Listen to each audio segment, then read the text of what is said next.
Hello, and thank you for joining us today. What we'd like to do is take about 20 minutes of your time, myself and my colleague Rob, to talk to you about some of the tools and resources we've been developing here at Swalcliffe over the last few years to help you with your QoL journey. My name's Kiran, I'm Chief Executive here at Swalcliffe Park School, and what we've got here is a selection of slides which hopefully will give you an overview of the main resource we've developed, which is called the QoL PIE, which is for planning, implementation and evaluation. What a cunning name that is. Okay, before we get into the detail of the PIE, we just want to give you a little bit of background about what it's for and how best to use it and what supports are available for you whilst you're on your journey. And I think it's really important to be really confident that you're not going to be doing this on your own, because we here at Swalcliffe are here to help.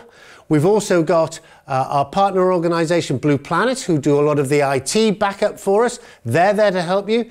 And as part of a network, you'll have a school to buddy up with, as well as the wider network community to be able to share ideas, develop resources, attend meetings, and just throw around bits of conversation that will help you get the best out of your QoL in your establishment. Let's see what the PIE is all about.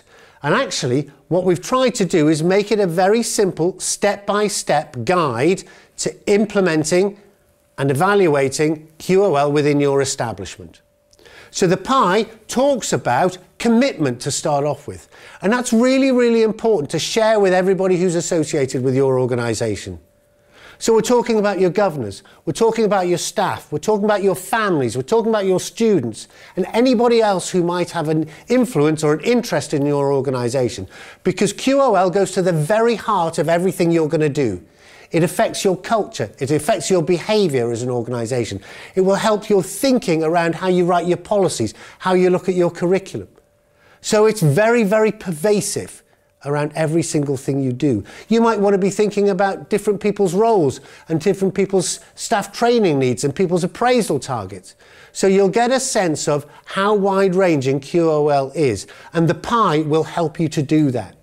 So what we've done is we've started to think about commitment, and that's getting everybody up to speed with the purpose and the real benefits of bringing QoL into your school, about hearing student voice, about hearing family voice, and helping to make sure that we're all doing the right things to get the best for our young people and their families. We can do that on an individual basis, and we can do that on a collective basis. And we'll show you how to collect data in a systematic way throughout the school year to enable you to do that, so that it helps you to think about your curriculum, operational and strategic planning. So once you've got your commitment, you need to start thinking, well, what's the plan here? How are we going to go about doing this? So there are a number of tasks that Rob will show you that help you with your planning. And as you're looking at the planning, you'll be thinking, okay, these are the plans we've got to put in place, but what are we actually going to do? So we've got to look at the implementation phase. And so there's a number of tasks listed under implementation. And while we're thinking about all of that, we've got to know how we're going to evaluate how effective this is. Is it working as well as we wanted? And so we need to think of our evaluation part of the PIE. So again, we've got a number of ways of thinking about how do we know we're doing this as well as possible, and what activities can we do so that we are on a journey of self-improvement, term by term, year by year, and improving the outcomes and improving the way that we work as an organisation. So, when you look at the PIE, you will see it's in 4 sections: commitment, planning, implementation and evaluation. I'm going to hand over to Rob now, and he's going to talk us through what's in each of those sections and a bit more about how you sign up and the technical side of things. Thanks, Kiran. My name is Robert Leigh. I'm the Vice Principal at Swalcliffe Park School, and I've been involved in creating some of these IT systems which support the QoL framework. Today we're going to talk a little bit about the PIE and the system that we've developed to do that. The first stage really is to get signed up. So you need to contact the school. We'll get you signed up with the IT company, and that will give you access to the PIE planning tool. Now we've tried to stick with pieces of software that everyone will know. So this is based on a Microsoft product called Microsoft Planner. Once you've signed up, you'll have access to the format that we've created. that will be set up with some amount of resources already there available to you. And once you log in, you'll be able to assign tasks to various staff. You'll be able to set goals and end dates for things, and you'll also give you an overview of how your organisation is doing, implementing the PIE. When you log in, you'll see something like this. We've already populated the 4 areas: the commitment, the planning, implementation, and the evaluation. And under each one of those headings, we've given you a whole load of tasks to do. When you log in, your job will be to go through those and assign those out to your staff so that you know who's doing what and when that's going to be done. Okay, so this is a live example of what the planner will look like. You can see the headings across the top and the tasks down the side. So each one of these tasks, you're able to assign that to a member of staff. So let's just pick one of these. So I'm going to pick this one here.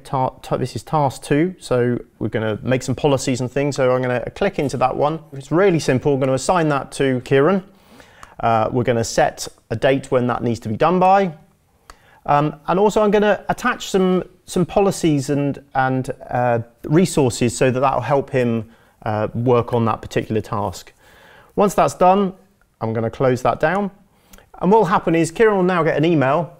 I can hear it pinging already, telling him which tasks he's got and when the end date for those needs to be. Kiran's going to go away and do some work on that. When he has, he'll simply click into here and he'll let us know whether that's been done or not. So he might say this is in progress, or he might say I've completed it, and he'll close the box. All of the tasks that the organisation or school needs to complete are listed here. And as someone who's coordinating this, you'll have a great way of looking across and seeing how well you're doing. So this chart here will show you where the tasks are assigned, which people are working on them, how many have been completed, and how many are in progress. So it's a great management tool for knowing where you are with the whole scheme. So I'm going to come back across to the sets of tasks. Now these can be ordered in any way you like. You might want to say, I want to know what Kiran's doing, and that would just show us a whole long list of the tasks that have been associated to Kiran. Or we might say, I want to see the ones that haven't been done yet. So it's a really flexible tool for being able to manage the PIE. The other part that you'll get is access to a space where you can share resources. So we're encouraging schools, like Kiran said, to share what they've been doing, because we've got a set of resources, but they might not be appropriate for every school. But there'll definitely be a school out there that's creating resources that will be useful to you. So here's an example of what that might look like. Really, really simple file structure, the same kind of thing as you see on your own computer, but that's a space for any organisation to put their resources in and share. There's also a space for chat, for letting people know what you've been doing and maybe attaching a document or letting people know that you've been running an event. That's here, so we can see that we ran an event last week, so that we've been talking about that. So it's a great way to start off, to be able to share, to find out what other schools are doing, because this only works when we all kind of work together and share some of these resources. Okay, so this slide's just an overview of the things I've just been demonstrating.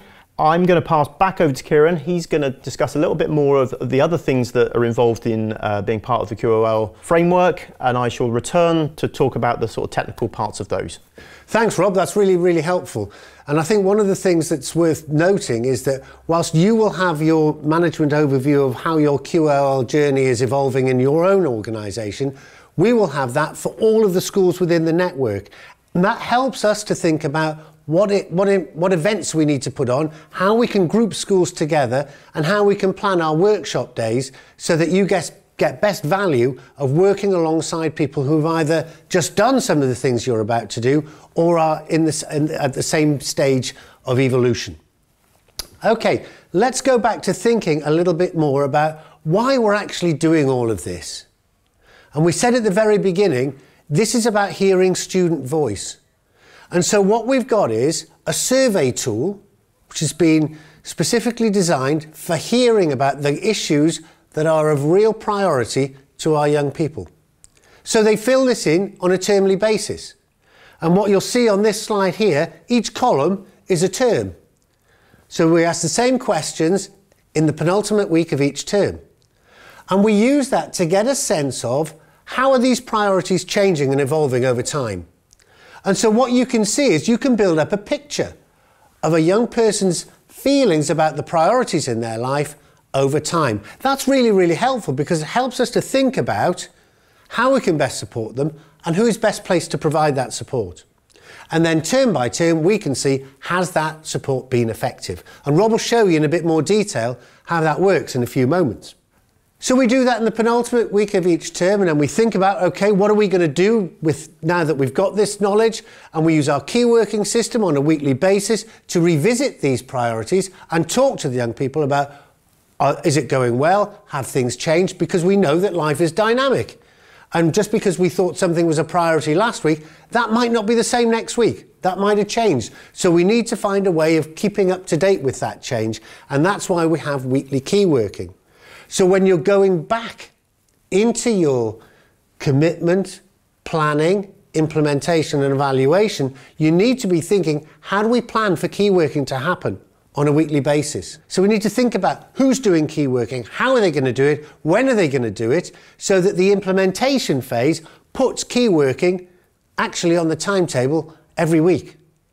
And so you've got a way of keeping up to date with how any priorities may be changing throughout the term. So key working is a crucial ingredient in making your QoL framework come alive. And just as we do that for students, we also do exactly the same for families. We ask them the same questions. What are the quality of life issues that impact on families? So we can think about how we can support families on an individual basis. And so we use our key working to support families as well as students. So you can see that in that planning and implementation phase, we've got to think about how are we going to make key working as effective as possible. So we'll be able to collect student information, we'll be able to collect family information. We can do that on an individual basis for all of our students. We can do it on an individual basis for all our families. But we've also got a way of collecting whole school information for all of our students and for all of our families. And we can think about how we're going to use that information. How is it going to influence our curriculum, our operational planning, and our strategic planning? And then once we've done all of that, we're thinking about how well is this all working? And so that's our evaluation phase again. How are we going to find out, is this what families want? So we need to think, how do we evaluate how effective this key working is from our students' perspective, from our families' perspective, and from our staff perspective? So we're thinking again, planning, implementation, evaluation.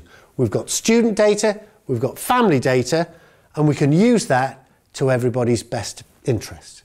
Okay, I'm going to pass back to Rob because he's going to take you into another layer of detail now about how we use student and family data to improve quality of life outcomes for both groups. On the screen here is an example of some of those things that Kiran's been talking about. You can see an example of student data up against family data. So it's really important to be able to compare the two. And you can see that we can see term by term student versus family. We've also got an example of the questionnaire that's sent to students. When we first started this journey with QoL, we were actually filling these out on paper and then taking the information and putting it into a spreadsheet and then creating the data. So we've come a long way with this. So what will happen is once a term, the students will be sent an email with a link. They'll click on the link and they'll complete the questionnaire on their computer. They can do that on their own, or that can be a sort of key worker task to do with them. And then finally, the other slide here just shows that whole school data. So that helps us understand what's going on with our student population or with our families. So there might be something as a school we might need to change, we might do something different, there might be something for our school improvement plan that we might need to pick up on. So those are the three areas. Now here's an example of student data versus family data. You can see term by term, just what Kiran was talking about, that we collect the surveys every term. And this shows you a student's journey through that question. So we can see here that something was very much a problem for a couple of terms. An intervention was put in place, and that's not a problem anymore. So that looks like that's worked, whatever's been put in place. The T shows where there's been a targeted piece of work happening, and you can put the intervention that you've put in place, and then next next term, you should see that that's had some effect or not. You might need to go back and put a different intervention in place. Same happens for families. We would want to be looking that something is a problem, we've put something in place, and then that becomes not a problem or less problematic. The colour scheme is, as you'd imagine, green is good, red is a problem. This system here has been designed to be really simple so that key workers can quickly get access to the information that they need. This would be used by all of our key workers. They would log in, see the data, see what's been a problem this term, and put something in place. That's what we would expect from our key workers. Here's an example of slightly more complicated data, and we wouldn't expect key workers to be involved in this. This would be more of a management tool, but this, just like Kiran said, this shows us what's going on in a school for our students as a whole, as a group, and for our families as a group. So this lets us see if there's a particular issue or a particular question that lots of students or families have been answering that it's a problem. It enables us as a school to change our curriculum, change our improvement plan, put a different strategy in place, and that's really useful because some of these issues aren't individual, they are issues for families on a whole and for students on a whole. Those are the tools that we've got in place at the moment. We're continuing to develop those and make those more user-friendly and respond to other schools that want to do something different. I hope it's been useful, and if there are any questions around anything that we said today, you can get in contact with Kiran or myself. I think you can see that it's really useful that we work together on this because issues that come up in one school will definitely help others, and we can definitely put that into our feedback loop and develop some of this software, take that into account. The contact details are on the slide. Until we see you again, thank you very much.